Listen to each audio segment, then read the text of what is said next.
So,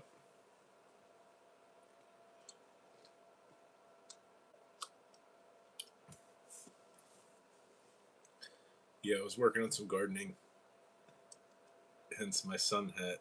Uh, I dig it. It kind of looks like a bonnet. It's got this sunshade on the back with this reflective strip. I really, really like it. Um, I hadn't really needed it this year until fairly recently, but we've had some unseasonably warm and sunny weather. It was like very close to 80, if not 80 today, and it's going to be even hotter tomorrow. Low 80s. Not really the brutal humidity of the summers around here quite yet, and it is still kind of bouncing back and forth between some days with highs in the 70s and 80s and 60s overnight to like 40s and 50s for a couple days. I think at some point tomorrow they're calling for thunderstorms, which have been fairly frequent recently. So even though it was nice today, when I woke up this morning, it was still wet and cloudy and overcast. So the probably sun didn't really break through the clouds till maybe like 10:30 or so.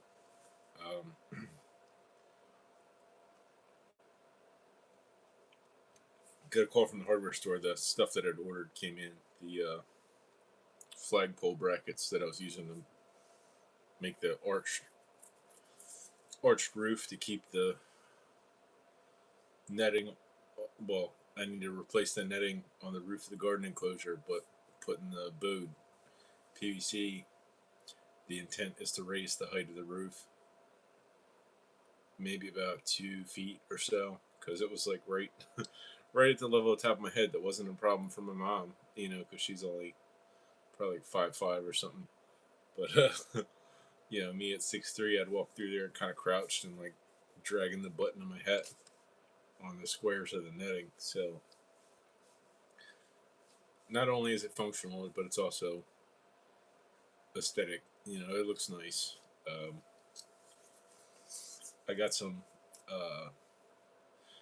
the gray PVC electrical conduit to build a frame for the door, because what's there is kind of janky and cobbled together, just like miscellaneous scraps of PVC on the chicken wire. So there's something to like have some kind of loose structure to hold it open and closed. But I'm gonna put some proper like improvised but still proper functioning like hinges on it, so it can swing open and closed, and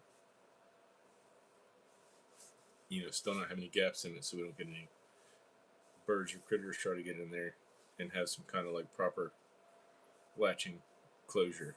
So it's gonna be really nice when it's done. And um, I did some weed whacking down on the bottom to get all the grass that was growing up through the chicken wire, and started the asphalt strip that I started on the inside perimeter, also on the outside perimeter. Um, so I have like a 10, 11-inch band that hopefully nothing will grow near the edge of the fence, because that's always a pain to have to try to weed whack, and every once in a while like the netting will get caught up in the spool of the trimmer, and it'll rip, and then there's like spots that birds can get in if they go low, and they're smart, so if there's a gap they'll find it. So um, yeah, mostly to keep them from eating the blueberries, but also to keep them from getting in there and getting hurt or killed or whatever. uh, I think I found a sparrow last year, caught up in the netting, and nobody heard it, so it died. Probably suffered, and that's unfortunate. So like to avoid that if we can.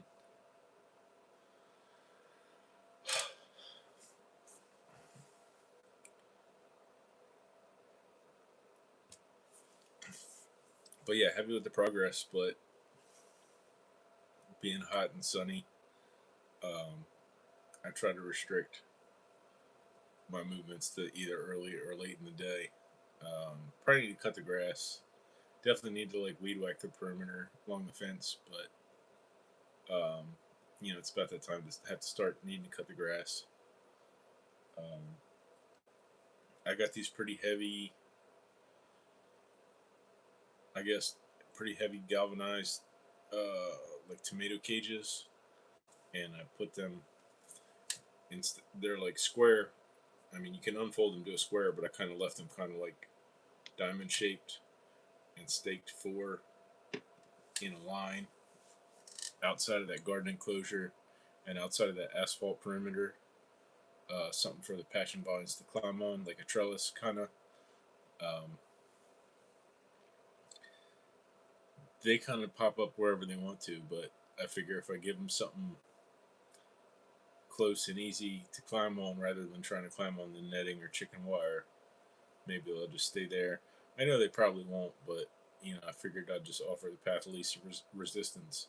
I mean, we even had some coming up in the inside the garden enclosure, and I never planted any there, so they're like, where there's a will, there's a way. They'll don't put them anywhere you don't want them. You wouldn't want them to spread because they will. But they got very pretty flowers, and the fruits are edible, so um, they're nice to have around, and they're local and native, so pollinators love them. And they got these really funky, like alien looking flowers.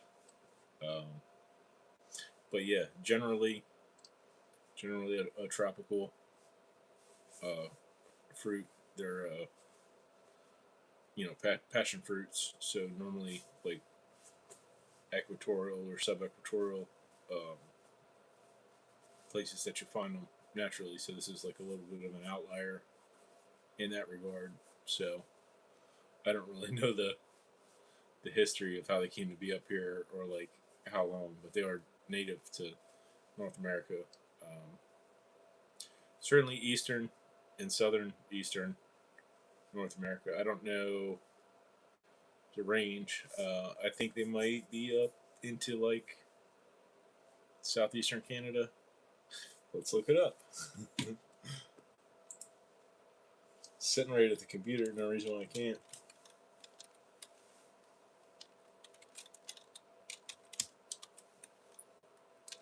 Passion flower native range. Wow.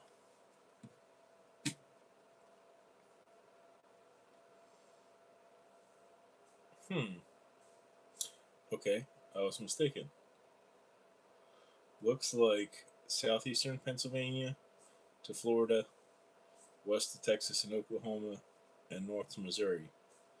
So, huh.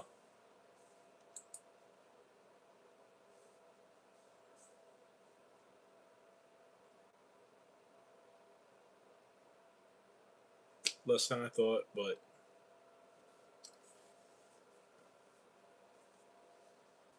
southeast to south central to central central, Midwest.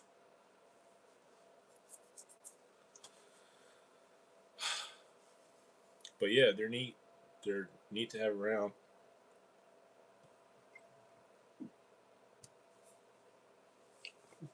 Let's see what the Wikipedia has to say.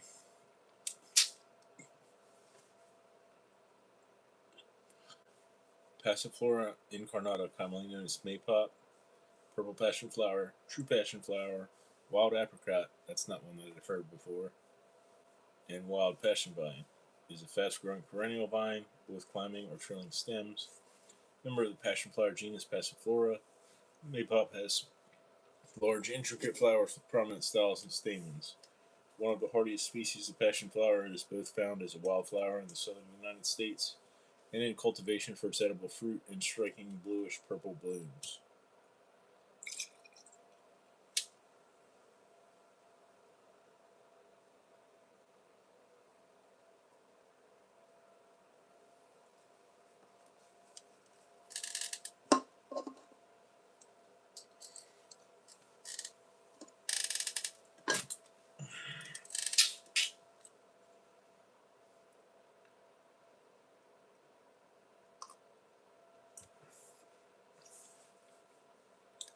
Yeah, the fruits are about the size and shape and color of a lime, but they're like hollow, and they've got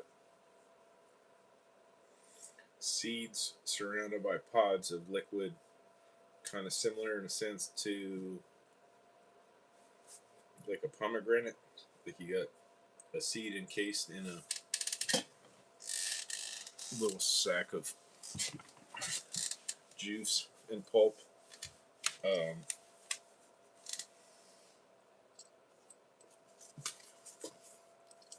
but yeah, if you eat them before they're ripe, they got more of a slight sour taste, kind of like somewhere between like a cucumber and a lime. But as they ripen, they get more like a sweet tropical fruit candy flavor. Uh, Usually, like when you squeeze them and they start to deflate, that's usually when they're closer to being ripe. Sometimes they'll turn kind of yellowish, but none of the ones I had last year turned yellow. Um, and they didn't. Only a couple of them seemed to really ripen fully, and this is like well into probably like November.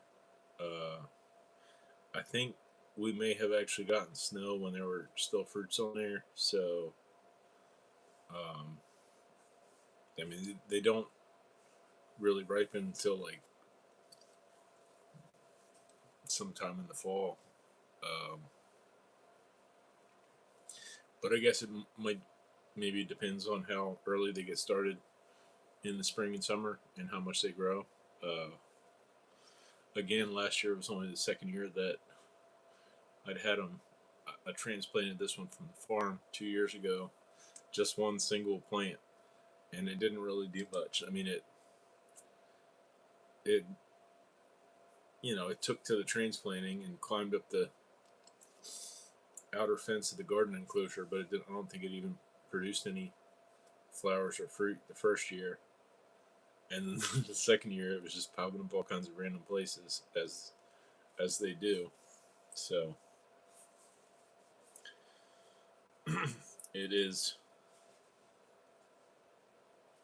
it is native to here, but it it is a prolific spreader. So don't put it somewhere where you don't want it to spread out, or keep it in pots, or I don't know what you got to do to avoid that, but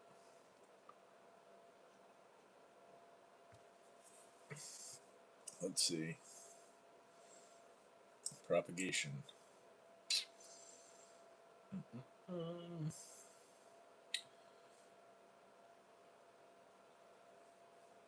Passiflora incarnata seeds exhibit negative photoblasty. I don't know what that means. And they are sensitive to soil temperature. When sown in darkness and very warm soil, seeds germinate in 5 to 10 days at rates near 90%. Hmm. Pre-chilling leaching and gibberellic acid improve germination at suboptimal germination temperatures.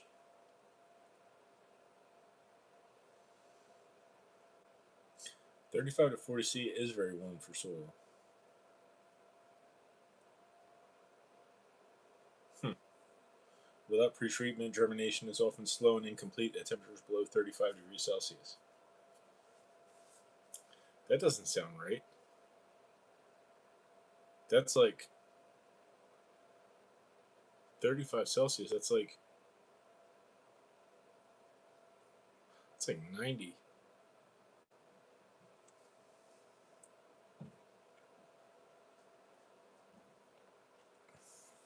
I guess the soil would get that hot cooked in the sun in the summer around here, right? Because 37 is, no, 37 is body temperature. 37 Celsius is 98.6. So 35 would be like 95. Um, yeah, I guess. Well, by the time the fruits ripen and drop their seeds, it's late in the year. So I think that it would be unlikely for that to reach that temperature at the time. I mean, I know they're like, other than this one, usually like tropical fruits, but still that seems like a bit excessive. Let's see, propagation by root is also reliable. A healthy 4 to 8 inch cutting guarantees strong sprouting within a month, regardless of the harvest time of year. Thicker roots are more vigorous and can usually be found by digging no deeper than 2 inches in the soil. So yeah, that's what I did. I went out to the farm and I dug around one in like a 3 or 4 inch circle deep to try to get as much fruit as I could, and I just took that out and put it in a cup, drove it over here, scooped that in a hole, and stuck it in. That's it. And I gave some to my neighbor and I gave some of my friends down the street. So I mean, they're very striking, pretty looking flower. So, and the fruits are edible. So if you don't if you don't mind vines climbing all over everything, they're nice to have. I mean, I hadn't really given any thought or consideration to like propagating and offering them for sale, but I don't see any reason why I couldn't.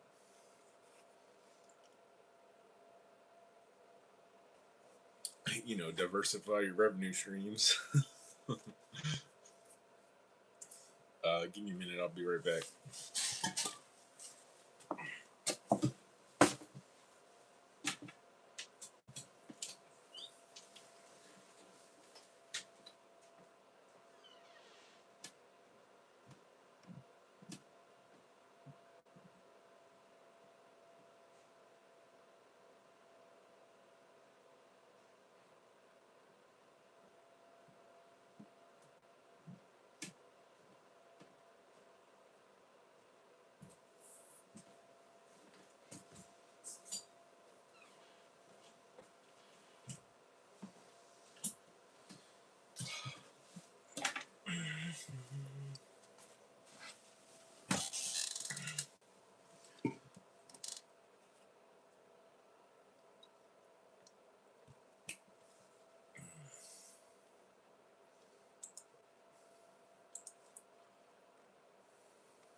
Yeah, it's nice outside.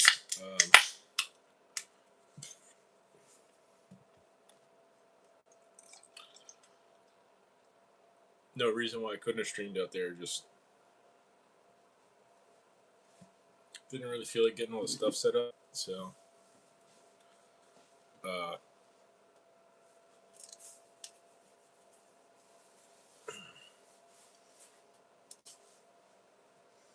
I suppose I could be convinced to move it out there. Maybe out back this time. Sky's clear. Bright stars and whatever. Weather's nice. It's probably like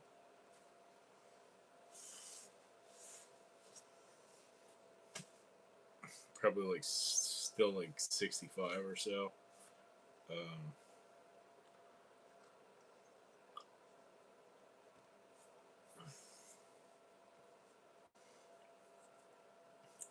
I don't know that I really have cause to do another fire pit stream anytime soon because I burned most of the brush that I need to burn, and they are going to have a local yard waste collection site first weekend of May. So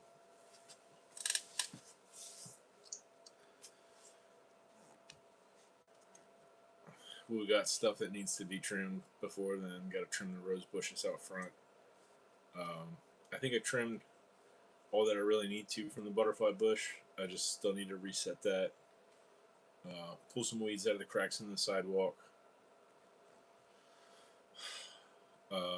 We got those Jerusalem artichokes or sunchokes, which I've still not tried. But the plant stalks and branches broke off and they're dead and laying there. They're good for kindling. Uh, if I'm starting a fire pit, they go up pretty quick. They're hollow and dry, so good to have on hand, I guess.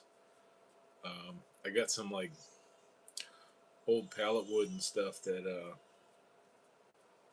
um,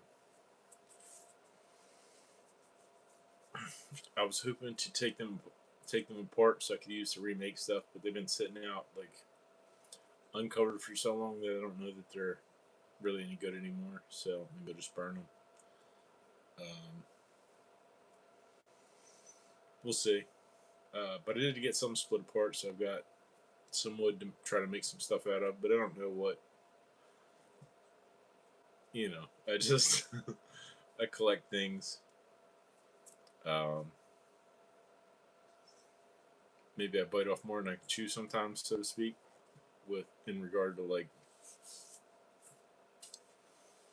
future plans. Uh, but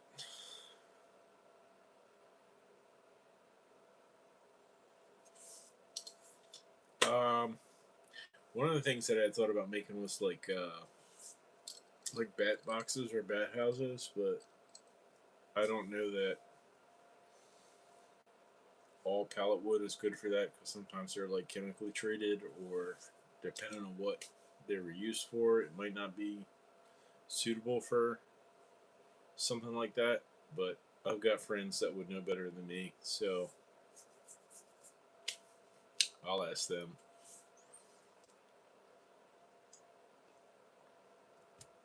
But yeah, bats are good to have around. I always like to see them. I hate how uh, readily available poisons are for people to like spray poison,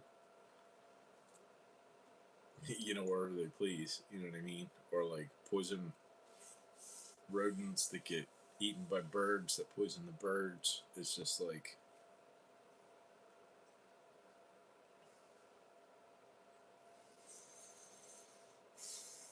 if you just kind of let nature find a balance, it all works out for the best. So you might have mosquitoes, but the bats will eat them. You know what I mean? Uh, or other insects will eat them. So,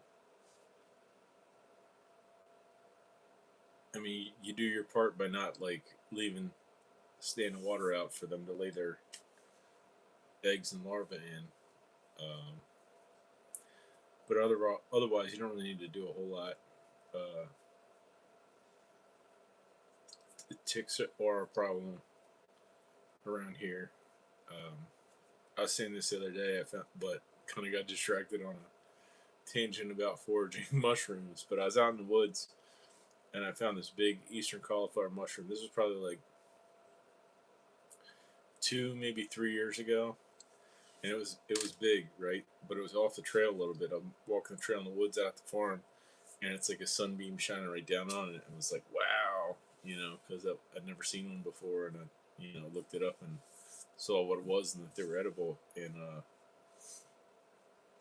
I mean, I don't know, it was while I was collecting that, but there were a few points where I went off the trail, and then from there I went to the lake and went swimming, as I usually do in summer. And I got home and was sitting at the table and I looked down at my legs, and they looked like a poppy seed bagel, and I thought it was just like algae or like you know pond scum accumulated around like the hairs of my legs. But I looked closer and it was like deer ticks and deer tick nymphs, like very very very tiny, probably like dozens, easily dozens of them, and it just freaked me out so much. Like I was like about ready to shave my head. Uh, so I took a shower and scrubbed as well as I could, but still like had to pick them off me with tweezers, and like had to have my mom pick them off me in places that I couldn't reach by myself. And it was just like it really just freaked me out for days. Uh, I I've had you know the bullseye rash from Lyme disease before. Thankfully, it was somewhere where I could see and feel it and sought treatment quickly, as you should. But if it's somewhere that you can't easily see it, you might not know right away. So um,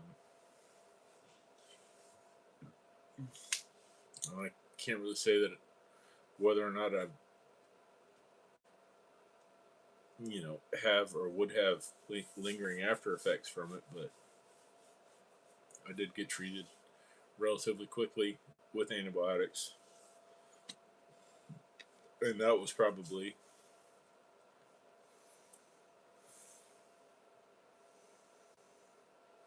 20 to 25 years ago.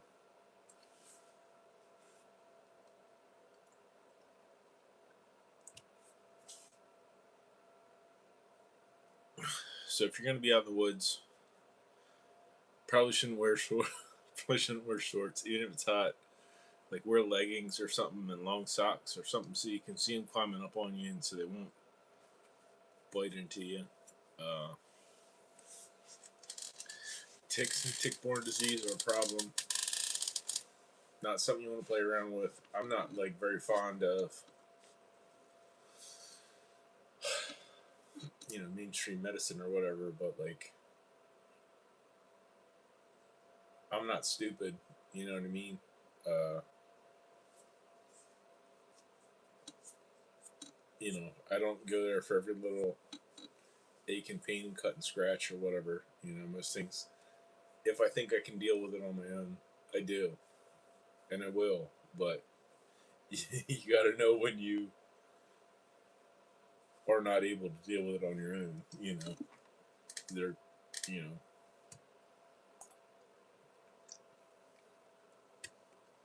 there's a know your limits.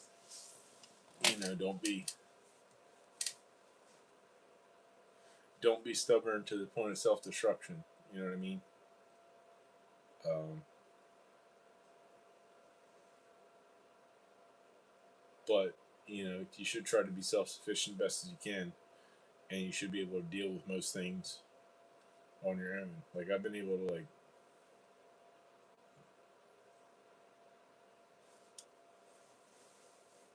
I've dealt with cuts that very well should or could have required stitches on my own at home with alternative means like super glue or duct tape or whatever. And not to say that I necessarily recommend that, but like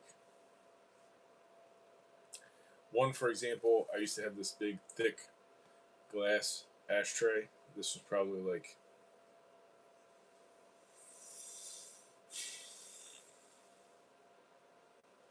maybe like 25 years ago. Yeah, it was while I was still in high school. So it's a big, thick glass ashtray, and I set one of them charcoal things for burning a cone incense on it, and it was too hot, and I guess it wasn't tempered glass or whatever, and it just split right evenly in the middle. Um, so I was like, whatever. Now I got two ashtrays, right? So I just use them like that in halves. But one time I was getting out of bed, and there was one on the floor, I suppose, and I stepped on that split edge, and it cut my foot like right all along, like the part of my foot below my toes, to the point where if I were to squeeze it, I could look down inside of my foot, and it looked like if you were to pull the cheese off a slice of pizza. So it cut all the way through the bottom of my foot, and that being kind of like partially dead, not only partially dead and calloused skin. It seemed like probably not an ideal place to take stitches, especially if you were to like put weight on it once you had stitches. So I just took it upon myself to get them as close as I could, put super glue on it, and then duct tape around it, and then keep weight off it. And it actually healed up pretty well. So, um,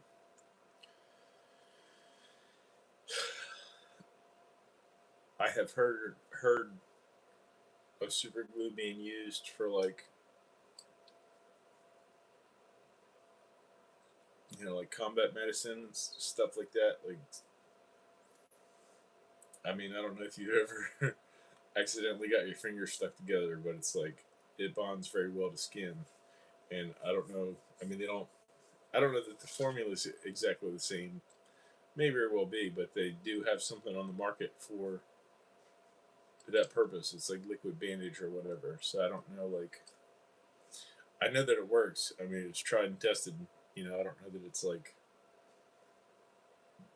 something that's advisable for all cases. I mean, it's like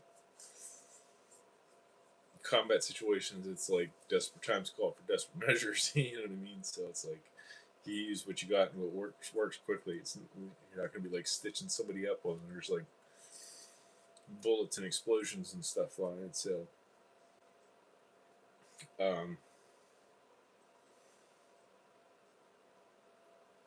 but yeah, it worked quite well. I never needed to get stitches. Um, you get it close enough to where it was, and then you super glue the seam and it hardens. Probably do it in layers, and then the duct tape helps to keep it from ripping back open. But it really does burn if you get any down into the split of that cut, which I did, and it really, really burns. So, I mean, another time I had, we keep a lot of like bread and rolls and stuff in the freezer because it keeps well that way. I mean, we go through it quick enough, but like, if you get stuff on a deal, you get it in bulk. I mean, as quickly as we have historically gone through bread, it's more sensible to get it in bulk and keep it in the freezer than buy it multiple times a week or whatever. So I had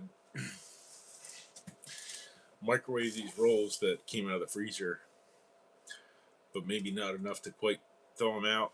So I'm holding it in my hand and I'm slicing through it with a bread knife, and I guess it hit a spot that was still frozen. So I gave it a little bit of extra gas, and it just slices through the roll and right through my hand,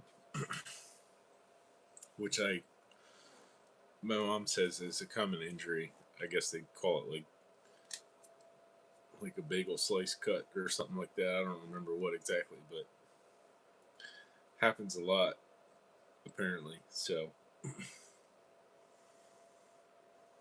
actually still got a scar. Let's see, where are you? Right. Yeah, that's it. Right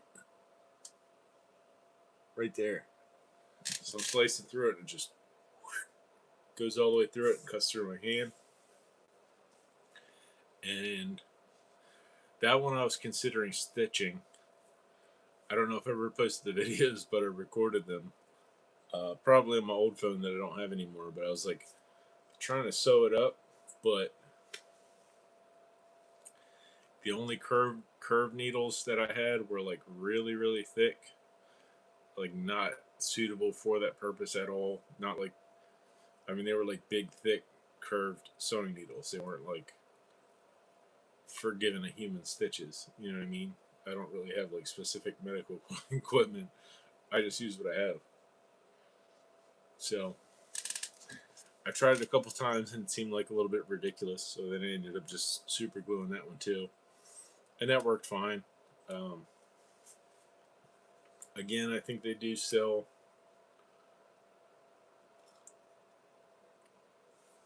I mean, they market something specifically for that purpose, like a liquid bandage or whatever. But I don't know if it is different at all from just like super glue. But I've only ever used actual super glue, so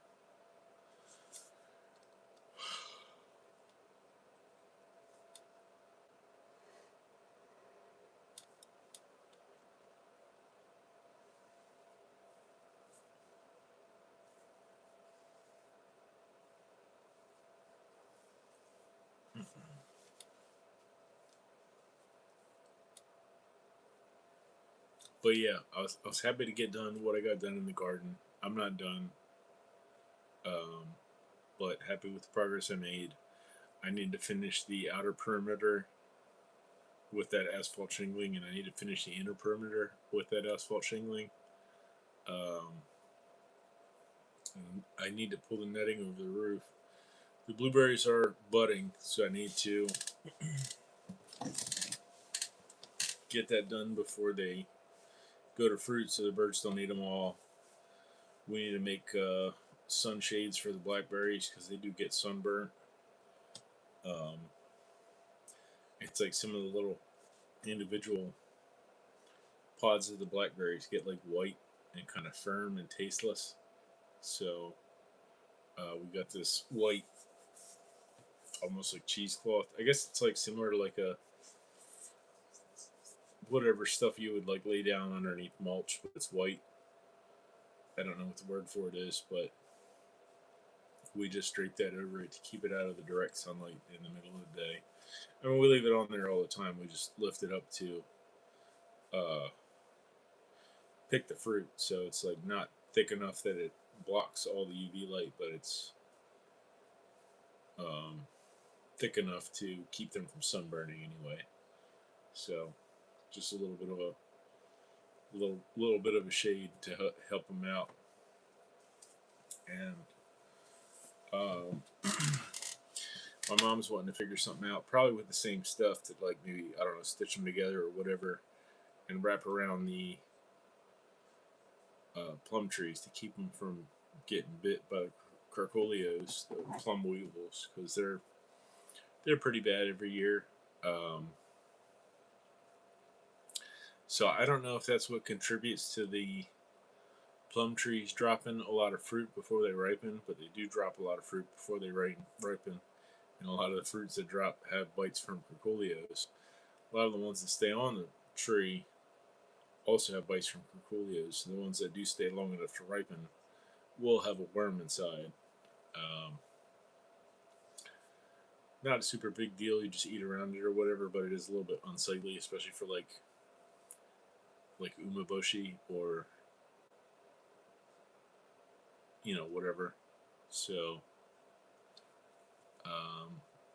probably like to get some kind of netting around it to prevent the curculios. So she said as soon as the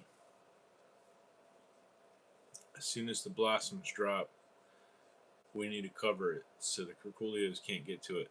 Hopefully, and we'll do the best we can with what we have. See if it makes a difference. So again, I'm not sure that that's what contributes to the fruit dropping, or if that's just like something that they do. Um, but last year, rather than well, this wasn't my intention. I just wanted to put them in. We had these empty gallon jugs that we had distilled water in. So I picked up all the green plums and put them in there and closed the lid, hoping that the sun would kill the curculio eggs or larvae inside the ones that were bit, just so hopefully they wouldn't, hatch into more curculios. But I noticed that the bottle started swelling up, so I opened it up and I could smell the carbon dioxide. So they were fermenting just from sitting as they were. So I added some water and sugar to it to see what it did. And it fermented, but like not enough. I didn't add any yeast or anything, just a little bit of sugar and filled it up with water. And it made like a carbonated, fermented sour plum drink. And it was pretty good. I mean, I did have to add more sugar to it to make it like palatable, but I quite enjoyed it. Um, I don't know what exactly you would call it. Um, but yeah, I mean, it was the first one. I just added some water and a little bit of sugar and was like, hey, it's already fermenting. We'll just see what it does. And it was decent, but still needed to add sugar to it to make it, more palatable drink. So I added more water and more sugar to it. And it turned out pretty good. I don't think it ever got to the point that there was alcohol. If I'd added more sugar and probably some yeast, it probably would have, turned to like some kind of wine or something. But it was like just like a lightly fermented, sour plum soda, and it's quite enjoyable. I mean, I would do it again if we get a lot of green plums that drop. Um, so last year we didn't have a whole lot make it all the way to fully ripe. The purple plum tree did hardly any, but the yellow plum tree didn't do a lot last year. But the year before, it was quite prolific. So I don't know if it's like alternating years or if it's like affected by the rain. I think last summer was pretty dry, but also I think we had maybe like a late frost after they'd already started getting going. So I think that probably affected them as well. But I'm not really the green thumb so much as my mom. I just do what she tells me. So we've got on that side of the yard we got 2 peach trees, a purple plum, and a yellow plum. The peaches are quite good, but they are susceptible to like a brown rot. So you go out there and they'll be like not quite ripe, and then you go out there the next day and they'll be like half rotten. So it's like it spreads very quickly. I think it probably starts from like the seed or the core, because it's almost like you're best to pick them a little bit unripe and maybe let them ripen on the counter inside. I'm not really sure how it works. I think there's like some kinds of like copper fungicides or something that we didn't really do anything with. So we don't really to my knowledge, really spray or treat them other than like a kale and mix to discourage the curculios. But I was probably a little bit late getting it on yesterday, but that's just like the kale and clay, water, and a little bit of dish soap mix, and it doesn't really adhere very well to the plums.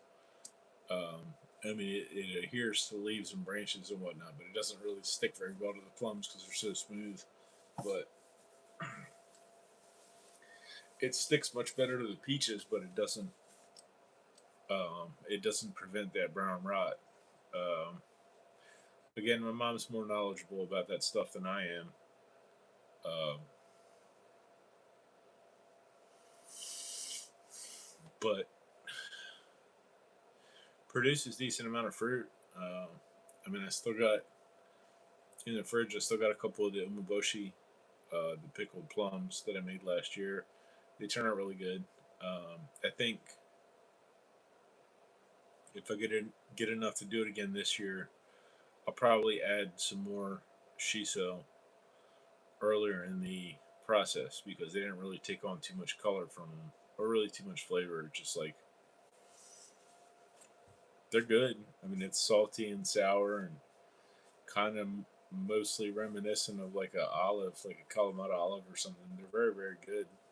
The only ones I've ever had are ones that I've made, so I can only assume that um, I can only assume that I'm at the mark, But I'm happy with how they turn out. You just like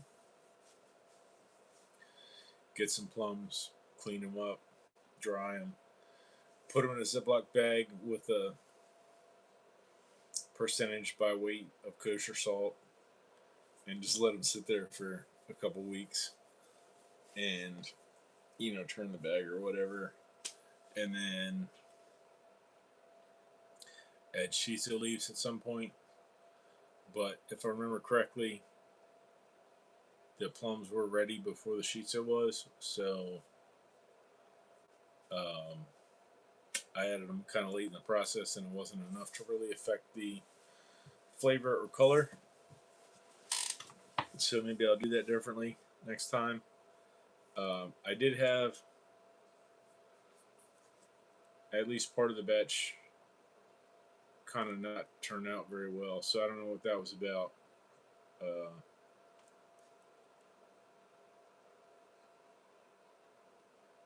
Posted videos of it, they just turned out funky. Like instead of the brine liquid remaining clear, it almost kind of turned like yellow. So I don't know if that was from curculio worms or whatever, some other kind of contamination, or maybe I didn't have the percentage of salt right to keep out the bad bacteria.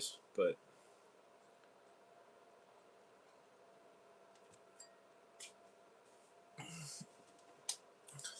last year wasn't the first time I made them. I also made some the year before, but not as many.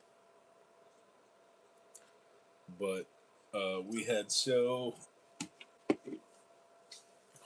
few fruit last year, make it all the way to ripen. Uh, I just kept what was on there and turned them all into umeboshi. So I probably had maybe 3 or 4 gallon bags flat. So I probably had several dozen, of which one of those bags I ended up having to discard because it was like it wasn't it wasn't fermenting in the way that I wanted it to.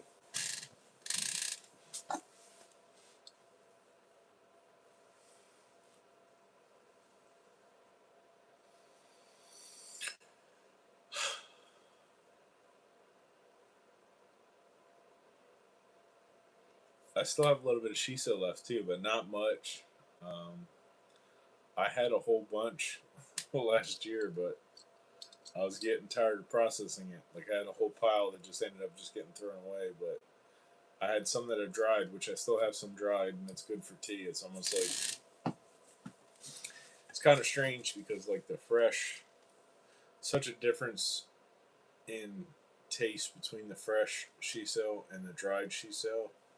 The fresh is like almost somewhere between like basil and licorice. Like it's a kind of not unpleasant, but it's like kind of sharp taste, um, and not great in everything. But it's complementary in the things that it works works with. Like I like it in like sardine salad or like sushi rolls or crab salad. Uh, but the dried is more like the dried I use mostly to make tea with, and it's more like a very mild mint tea. So nothing like it tastes like when it's fresh, uh, but also pleasant. So I don't usually just do it by itself. Like when I use the shiso for tea, I usually mix it with the mullein. So it's like ends up somewhere between flavor wise, like chamomile, somewhere between like chamomile and like a light mint or green tea. Um, and the mullein when it's fresh, when you cut it or tear it up to make tea, it smells like cut green peppers. But I usually smoke that rather than making tea, but it makes good tea as well.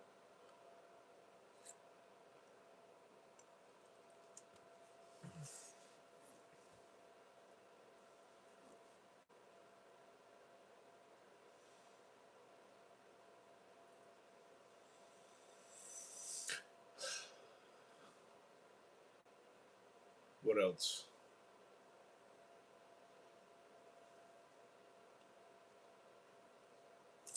Yeah, so I went to the hardware store. I got those flagpole brackets. Put them up. Put that last um, PVC uh, roof piece for the garden enclosure. I got some 3/4 PVC conduit to make a door frame. So that's something I got to work on. I got to finish the outer perimeter and inner perimeter of the garden enclosure. Um, I need to get them trees out of the garden. The crepe myrtles And there's one in the corner I think is a cherry tree. So my stepdad was saying he would like something placed in that line with the fruit trees. Like we got plum, plum, peach, peach, and there's like a little gap right there by the gate on that side of the backyard. But that's like right out. The gap is like right out where you would look towards the neighbor's house if you're on the porch. So he was wanting a tree there for like privacy for when you're sitting on the back porch. But I'd never really, uh, I'd never really considered privacy to be an issue. I mean, we got a decent height fence, maybe like 6 feet or so.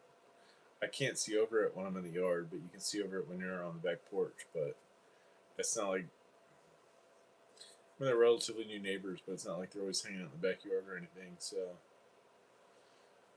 I think if we were to transplant one from that we pull from out of the garden, I would personally probably rather do that cherry tree, even if it's not like an edible cherry or like a wild cherry. I mean, all of the trees that are in there came from like birds shitting out seeds, I guess, because we didn't intentionally plant anything in there other than the blueberries and peppers and tomatoes. So there was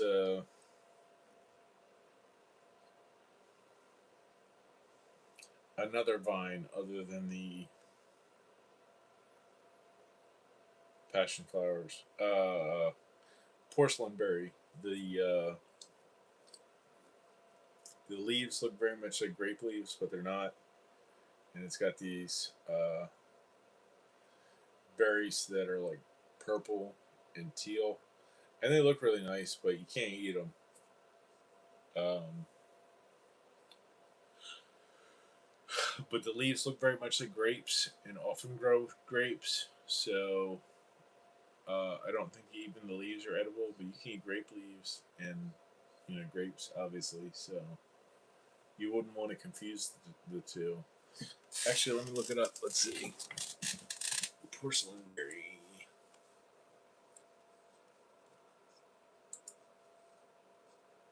Bam. Porcelain berry. Ow.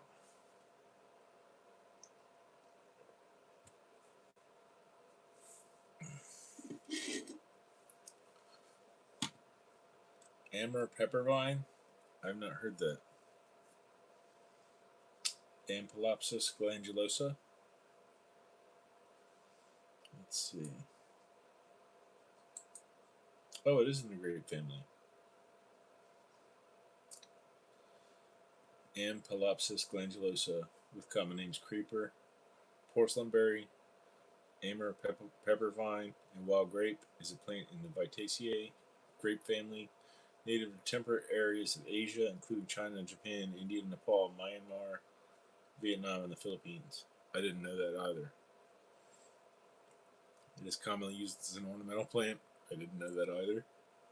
But it is considered invasive outside of its native range.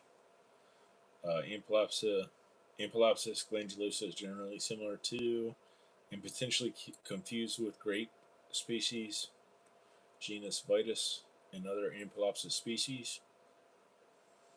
Let's see. Bam, bam.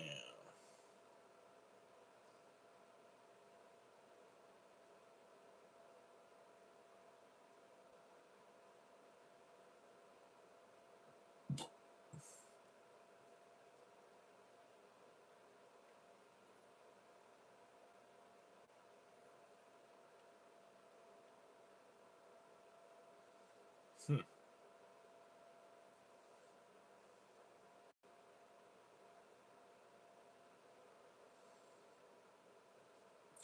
Okay, cultivation. Ampelopsis glandulosa, variant Brevipedunculata, has a distinctive medium blue fruit and is ornamental plant is an ornamental plant used in gardens to garnish the walls and arbors. Porcelain berry is still widely cultivated despite knowledge of its invasiveness. If not properly managed, it will become dominant on and kill smaller trees. It will climb larger trees to the top. The variety A. Breve pedunculata elegans is less vigorous than the type species, has smaller leaves mottled in white and pink, and it is more sensitive to frost.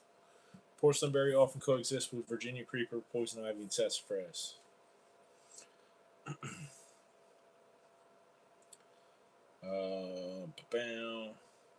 Are not commonly cultivated for culinary purposes, as its taste is unlikable, being described as slimy and bland.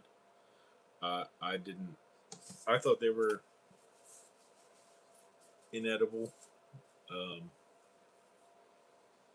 but I don't see anything in that regard.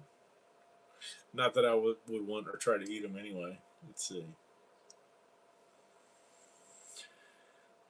It is sometimes cultivated for medical purposes, such as in China, where it is used to treat clots, boils, abscesses, ulcers, traumatic bruises, and aches. Was banned in Delaware as of July 1st, 22, and that's where I am. But I see it all over the place. So, I guess that speaks to its invasiveness. But the one that we had, the one that we had in the garden, I just got rid of it. So you don't have to tell me twice. Invasiveness. It is a major invasive plant species in parts of the eastern United States where I am. It is invasive in urban settings as well as more pastoral settings. Porcelain berry is often found in disturbed areas such as roadsides, old fields, and floodplains where sunlight is abundant. The trait that makes it a popular garden plant, such as its ground coverage, climbing habit, pest resistance, and tolerance of adverse conditions, also make it a robust invasive species. Invasive porcelain berry tends to shade out and kill shrubs and younger trees, and larger growths will climb over larger plants, cover them, and potentially kill by blocking sunlight. Birds consume the seeds of porcelain berry and act as a vector to transport it.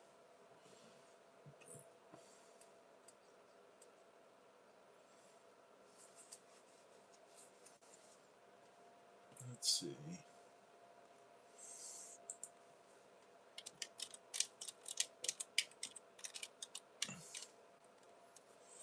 Are porcelain berries edible?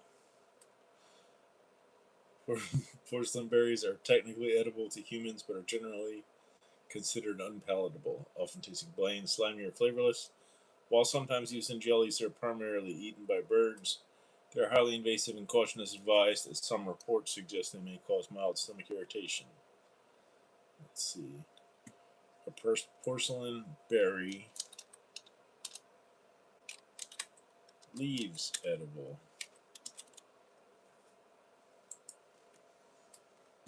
Yes, porcelain berry leaves are edible, but they're generally consumed cooked rather than raw.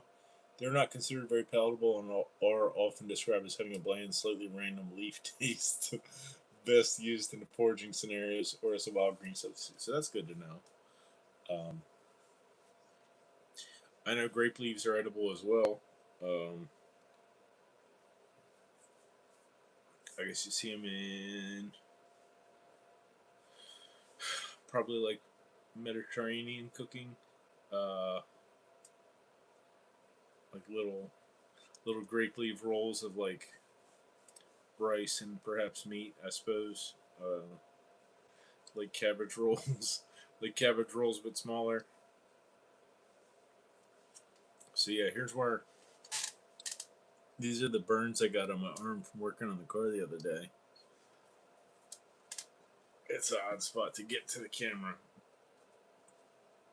I got these blisters right here from. Um, I had to change the accessory belt tensioner pulley. So I had to remove the tensioner, remove the pulley and bearing, put a new pulley and bearing and belt on. But I kind of procrastinated, and I didn't have all the tools that I needed, so I had to go get tools to do what I needed to do. Came back, ran into issues, and ended up having to put a hold on it but I started working on it immediately after returning from getting the parts, so the engine was still hot. But I wasn't expecting to actually have to touch it. But being in such a tight location to get to, like underneath the motor mount, so I don't know. I mean, it's not like a bad or severe burn. It's, I don't know the degrees, but it's like first maybe second at worst. But I did put aloe on it immediately, so I'm sure that helped. It's not painful at this point, but I do have like liquid filled blisters, so I think it was like not hot enough that it would burn you immediately, but being in a tight spot and having my arm pressed against it long enough was long enough to be a burn that would cause a blister. So I don't know what that takes. It's probably not a lot. It's probably like maybe like 140 ish. Let's look it up.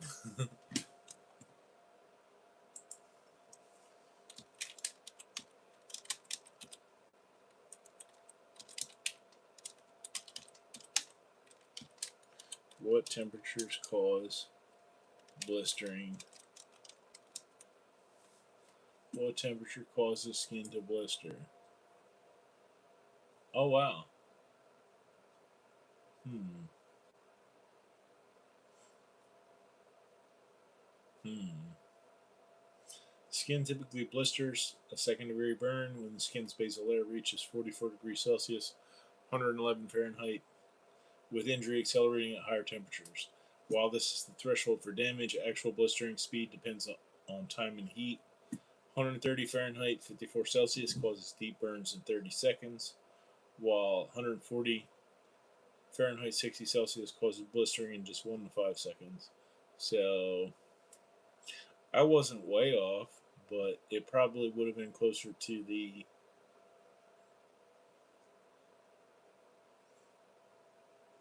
maybe 120 to 130 range than the 140 range, because just being stuck in an awkward position trying to get like the belt wrench on the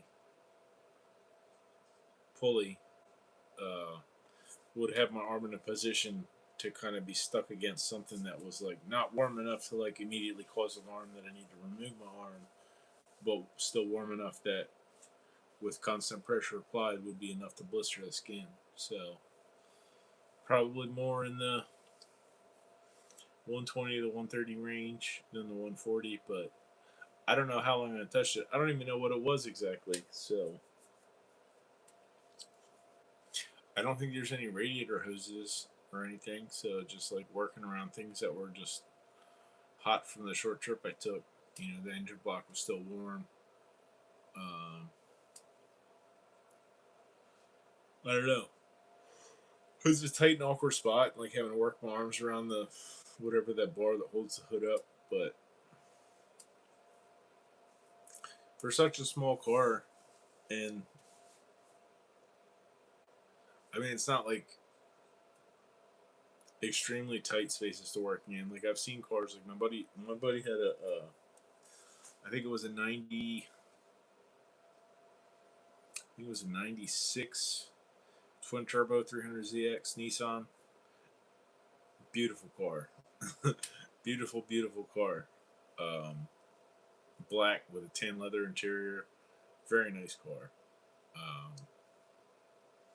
but yeah, if you pop the hood on that, it's like top to bottom, side to side, engine and components. There's like no room to work on anything at all. So if you like got to do something serious, you pretty much got to like pull a whole engine to work on it.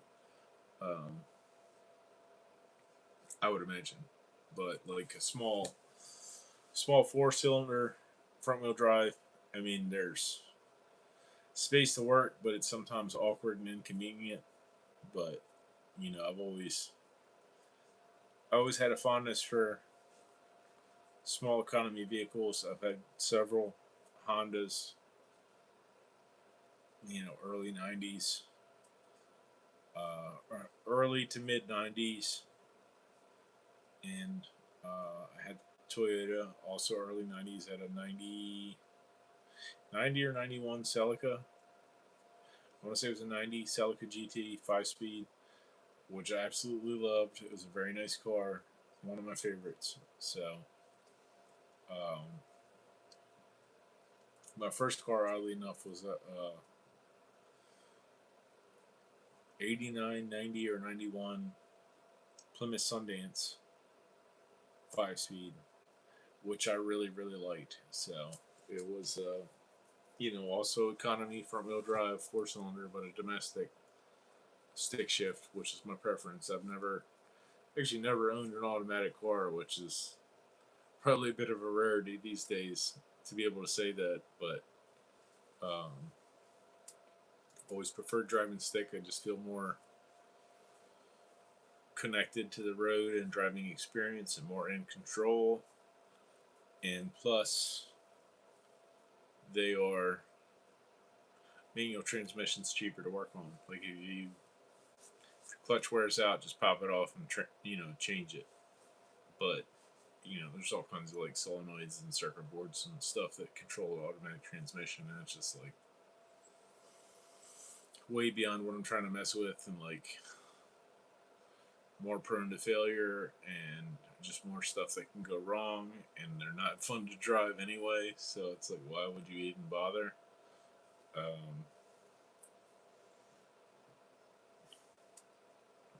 So yeah, much prefer stick shift. Much prefer Japanese Hondas, Toyotas, but even them not so much more lately. Like I don't really want anything at all made after like 2012. Just everything's junk. Um, Nothing with the CVT transmission at all. Um, but yeah, give me something like mid to late 80s to early 2000s, preferably. But my folks have a 2011 Honda Fit that's quite nice. Uh, so they're a bit of a rarity in still being decent after that cutoff point. But like, I think it was 2008 they mandated the TPMS, the tire pressure.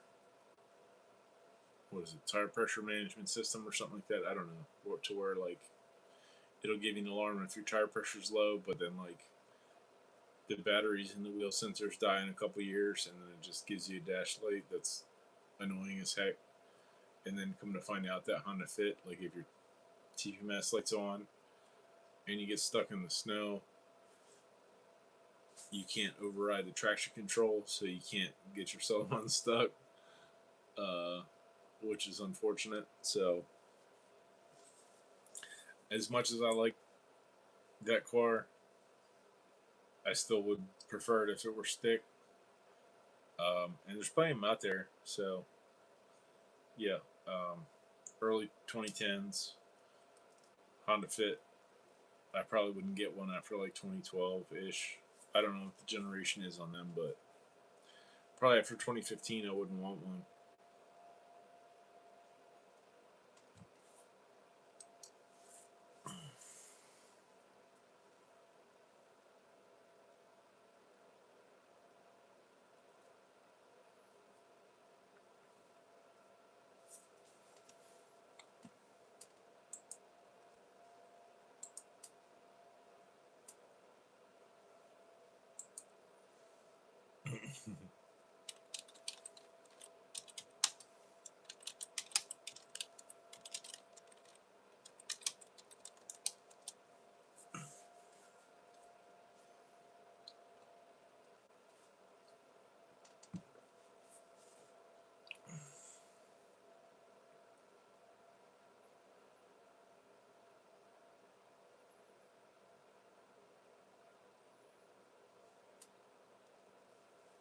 Be right back.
But yeah, I still got some of the braised veggie stuff that I made for the veggie cheesesteaks in the fridge. Not a lot left. It really reduces a lot because all the stuff is like mostly,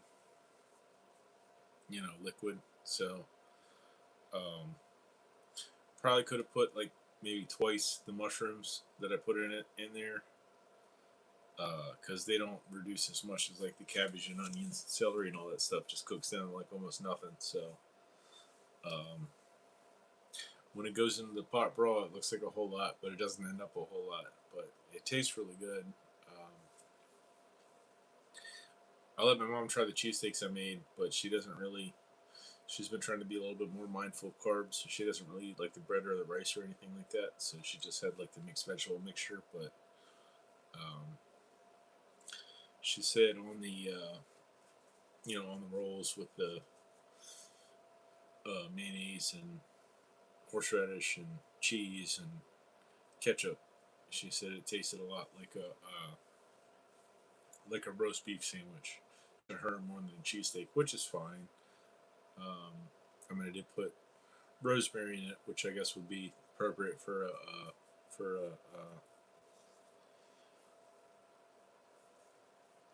roast beef sandwich. Um, I haven't made roast beef in a long time. Um, she made a few prime rib roasts, not like super recently, but they turned out really good. She's a very good cook too. I mean, I like to joke that I'm the mayor of Flavor Town. I mean, there's some truth to it, but uh, I get my interest in cooking and my skills in cooking from in a lot of ways from her teaching and just openness and curiosity to different cultures and flavors and foods from different parts of the world and just like she set a good example of what a human ought to be. So um, that's where I get that from for sure.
But yeah, I guess that's all I have for you this evening. Just yapping to myself as usual. But if you stop by, thanks for stopping by. I still don't know what the deal is with the chat. I don't have my attention on the screen because there's usually not anybody here.